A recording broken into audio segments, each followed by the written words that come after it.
During a family Zoom call, my SIL made a joke about people who marry into money and forget their place. She didn't realize I was recording. I used that clip as the opener to a TED talk about financial misogyny. When it went viral, she sent me a cease and desist. I replied, "It's public record. You made yourself the message. I'm 38, live in Indianapolis. I didn't grow up with money. My dad worked at a local factory, my mom cleaned houses. I got a scholarship to Purdue, worked at a diner on weekends, and then got into a grad program for finance. I always had to hustle to get where I am. After years of working in corporate, I started my own platform focused on helping women understand money, credit, debt, investing, all of it.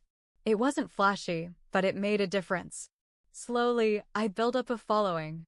Started doing webinars, then some local workshops. Eventually, I had a solid online community. That's when I met Marcus at a fintech conference in Denver. He stood out because he didn't try to impress anyone. We talked during one of the sessions and just clicked.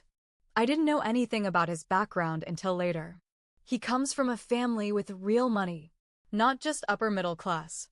I mean old money.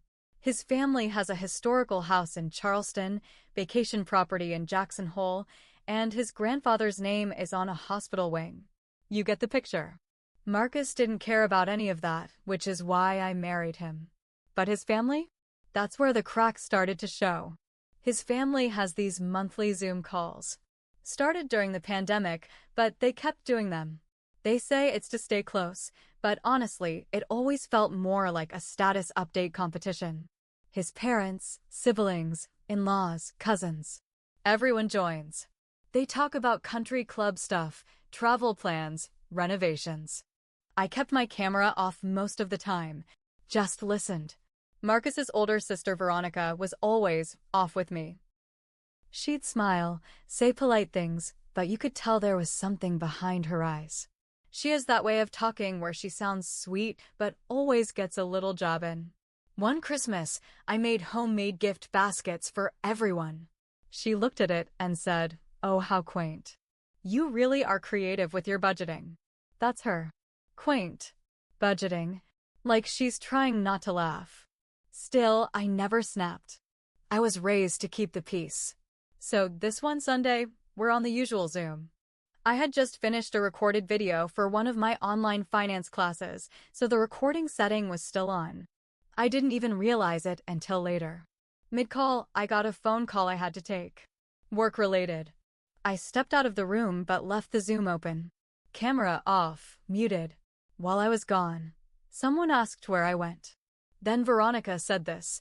She probably had to go count her sponsorship pennies.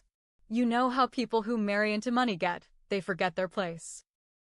It was like she'd been waiting to say it. Someone chuckled. Another voice agreed. And that was it. A sentence. A sneer. But it hit me like a slap. I stood in the hallway listening. My face went hot. I couldn't believe what I heard. I walked back in the room 10 minutes later like nothing happened. They didn't know I'd heard. They didn't know the session was recorded. But I knew. And I kept that clip. That's the thing. I didn't storm into the next Zoom and demand an apology. I didn't call her out in the family group chat. I let it sit. I kept going to the calls, smiled through the conversations. Let them talk about ski trips and renovations and weddings. I stayed quiet. But something started building inside me. That clip? That voice? It became a reminder. A symbol. Because it wasn't just about me. It was about every time a woman was told to be quiet about money. Every time someone said, "Don't talk about finances, it's not polite." Every time a woman's success was labeled as luck or marrying up. Veronica had no idea what she'd handed me. 3 months later, I got an email from an organizer for TEDx Chicago. They'd seen some of my webinars and wanted me to give a talk. Topic: financial misogyny. I said yes immediately. I spent 2 weeks writing and rewriting. I wanted to hit hard, but stay grounded. Then I remembered the clip. I debated it. I really did. I thought, is this too personal? But I kept going back to it. It was real. It was what women hear in boardrooms, in families, in marriages. And I didn't have to say her name. The clip was 14 seconds long. Just her voice, her tone, her words. You know how people who marry into money get, they forget their place. Then I walked onto that red and looked at the crowd. I said, this is the voice of financial misogyny. Not a stranger. Not a politician. A family member. The room was silent. I saw people lean forward. I told my story. Not just mine, but stories I'd heard from women who were shut out of conversations about money. Women who were punished for making more than their husbands.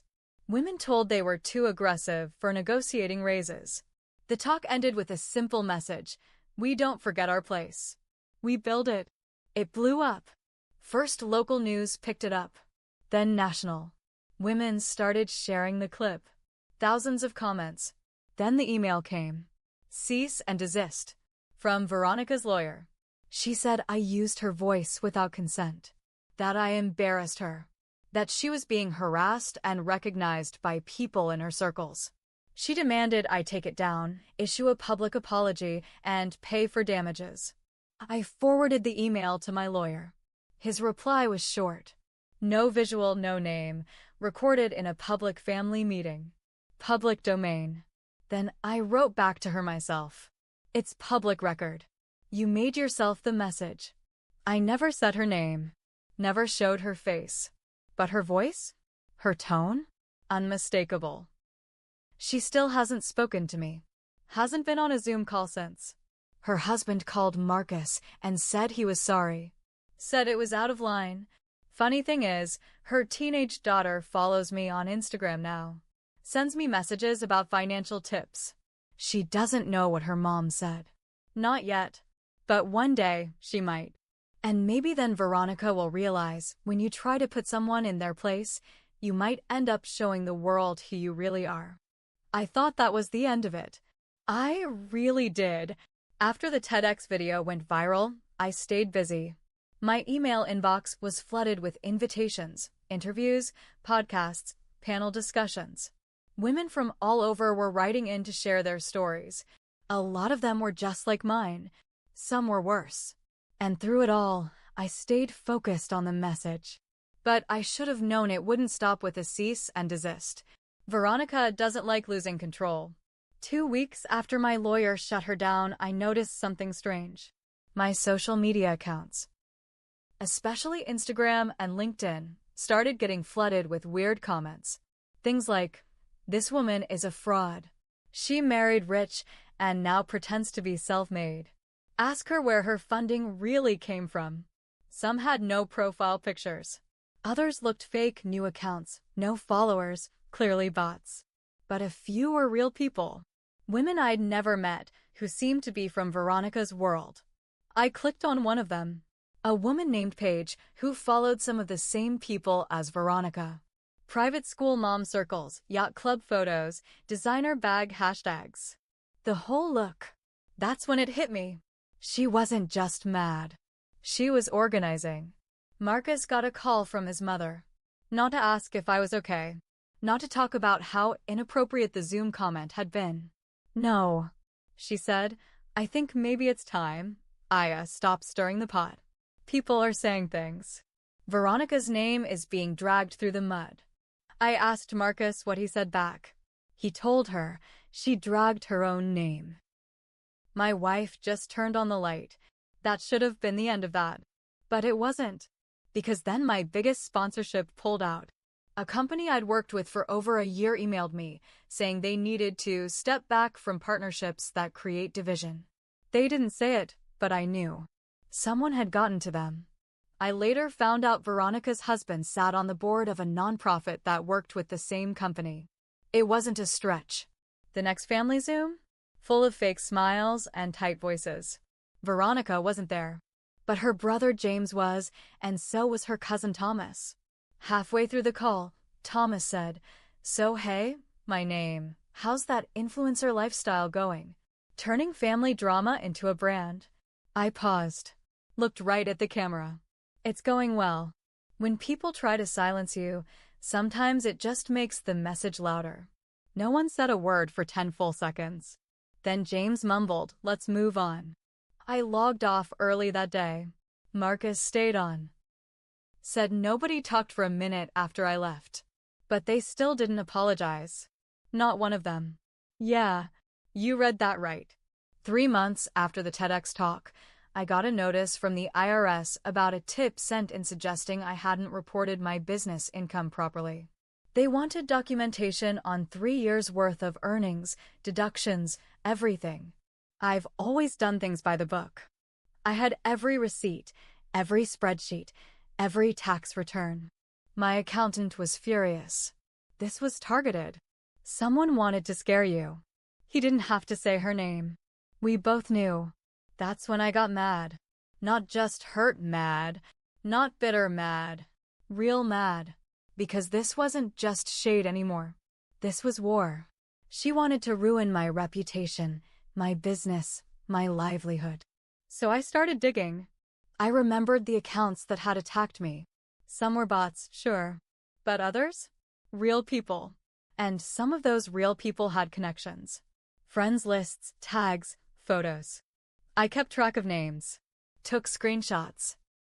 Cross-referenced LinkedIn profiles, Instagram tags. Then I found something. A private Facebook group. Real Housewives of Hamilton County. I wasn't a member, but one of my followers was. She DM'd me out of nowhere one day. "Hey, I'm in this group and they're talking about you. Thought you should see this." She sent me screenshots. One post, clearly from Veronica though the name was blurred, read, "She used a private family moment to build her brand." Should someone like that be trusted to give women financial advice? Just a thought. Another woman replied, "I know someone at company name. Maybe they should be aware of the kind of person they're sponsoring." Then it all made sense. The social media bots. The dropped partnership. The IRS tip. She wasn't just offended. She was orchestrating a takedown. So now I knew. Veronica hadn't just run her mouth once on a Zoom call. She had been working behind the scenes to smear me. Quietly, strategically, with the kind of smile that doesn't reach the eyes. The Facebook group confirmed everything. This wasn't just jealousy or embarrassment. This was a full-on campaign. And it didn't stop with the posts I'd seen. My follower, let's call her Rachel, kept sending me updates. I didn't ask her to. She just said, "Women like her count on people like me staying silent." Turns out, Veronica had been calling me dangerous, claiming my platform gave women unrealistic ideas about money, that I was encouraging women to leave marriages, that I had misled the public about how I built my business. She even floated the idea that I had faked my degree. It was wild.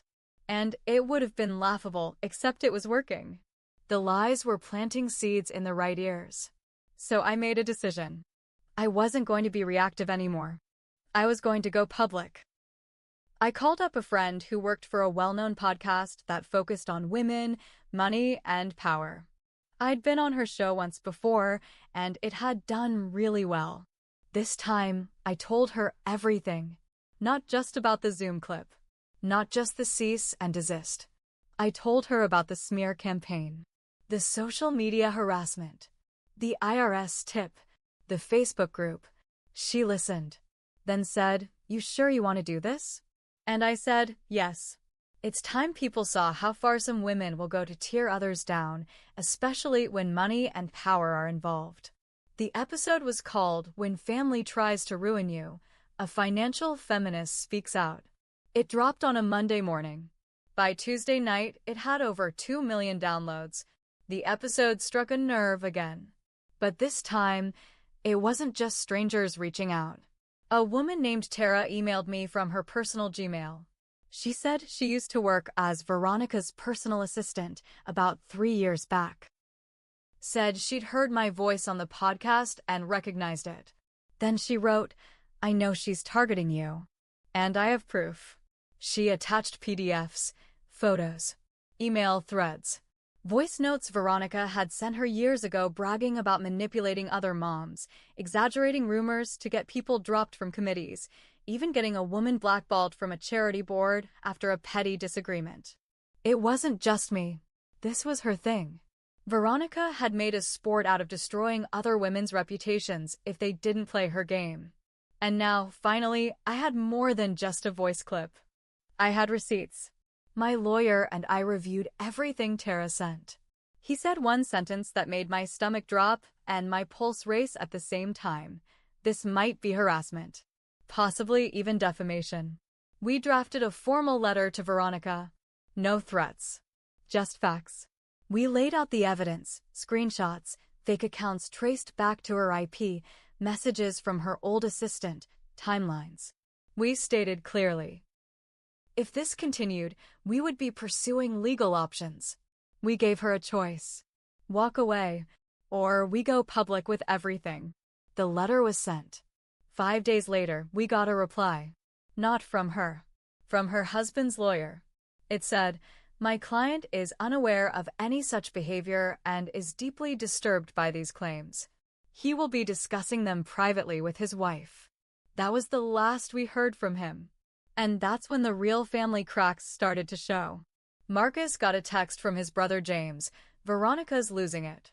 Apparently, once she found out I had evidence, she spiraled. Screamed at her husband. Tried to blame her assistant for stealing private messages. Claimed she was the victim. But it didn't work this time. Her husband knew something had shifted. He started pulling back, financially and emotionally. One of Marcus's cousins texted him and said, he's staying in their beach house alone this week. We didn't gloat. But we didn't reach out either. Let them sit in it. Let it unravel. Just when I thought it might die down, one more twist hit.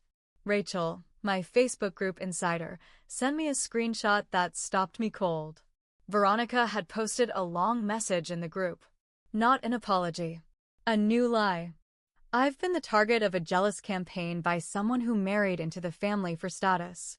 She's threatened me legally, hacked my accounts, and now she's trying to destroy my marriage. That was it. I saved it, sent it to my lawyer. And then I started writing something new. Not another podcast. Not a TED Talk. A book. Working title. Know Your Place. I didn't set out to write a book. But after everything, after the fake accounts, the sponsorship sabotage, the IRS tip, the public lies, I realized something. Veronica didn't just want me quiet. She wanted me erased. She wanted people to question everything I'd built, everything I'd said, everything I stood for. And somewhere along the way, this stopped being about just me. This was about the message I was trying to share. About how women are treated when they talk about money. About how easily a powerful woman can be painted as difficult, greedy, ungrateful. So I started writing. Not to expose her. Not at first. But to tell the truth. Know Your Place was published 6 months later. I changed names. I blurred identities. But the stories? The recordings? The screenshots? All real.